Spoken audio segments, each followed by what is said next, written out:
Quota Srinivasarao quota Srinivasarao అనే పేరు చలనచిత్ర చరిత్రలో సువర్ణ అక్షరాలతో లిఖించబడిన పేరు.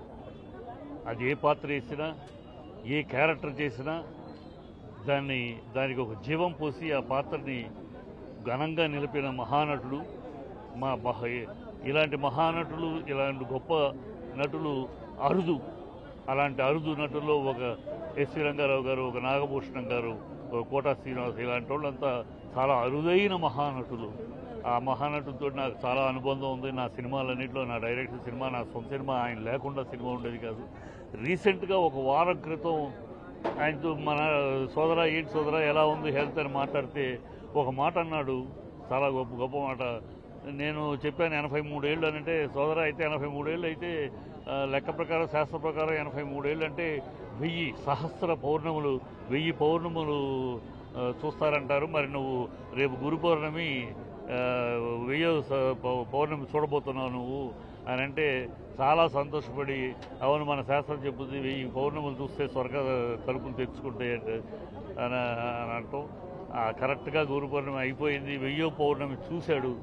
ఆ పుణ్యాత్ముడు చూసి పుణ్యలోకాలకు వెళ్ళాడు. అతను స్వర్గం తలుపులు తెలుసుకుని ఉంటాయి. అంత మహానటుడు.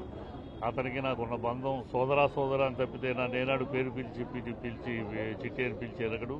నేనేనాడు కోటా సోదరా మా ఇద్దరి మధ్య బంధం అది. ఎప్పుడో ఇండస్ట్రీకి అతను మెడ్రాస్ వచ్చిన మొదటి రోజుల నుంచి, అప్పటి నుంచి ఉన్న పరిచయం. ఎంతో బంధంగా ఉండేవాడు. ఆ అనుబంధాన్ని తలుచుకుంటూ ఉంటే ఆ సొంత సినిమా, అది భోగిమంటలైనా, అది రైతు భారతం అయినా, అది గెలుపు అయినా, నేను అసిస్టెంట్గా పనిచేసే సినిమాలైనా, మా సొంత సినిమా అన్నింటిలో తను లేకుండా మా ఇంటర్ స్క్రిప్ట్ ఉండేది కాదు. ఎందుకంటే అతను మా నటుడు. అతను క్యారెక్టర్ పెట్టుకుంటే ఆ క్యారెక్టర్కి జీవం పోస్తాడు అనే నమ్మకం ఉండేది. అంత గొప్ప నటుడు కోల్పోయాం. మనం కోల్పోవటం, వాళ్ళ కుటుంబ సభ్యులు కోల్పోవడం. ఈ తెలుగు చలనచిత్ర పరిశ్రమ ఒక మహానటుడిని కోల్పోయింది. ఒక గొప్ప నటుడు, మళ్ళీ రీప్లేస్మెంట్ లేని నటుడిని కోల్పోయింది. ఆయన కుటుంబానికి, ఆయనకి నా ప్రగాఢ సంతాపాలు తెలుసు.